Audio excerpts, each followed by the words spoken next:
Assalamualaikum everyone. Okay, today we will learn how to write alphabet Sin, Shin dan Waw. Let's begin our class. Okay, first of all, let's see how to write alphabet Sin.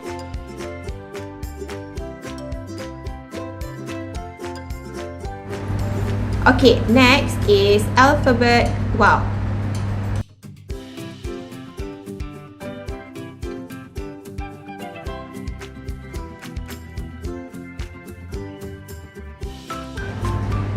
Sin, Waw, Su.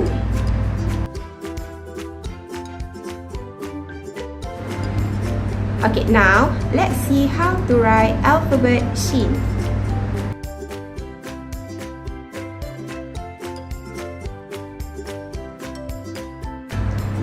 And the last one is Waw.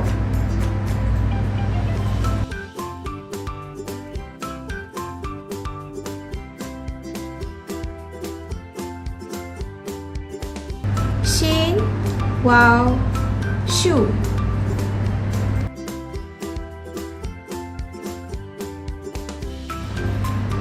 I hope you all can write alphabet Sin, Waw, and Shin.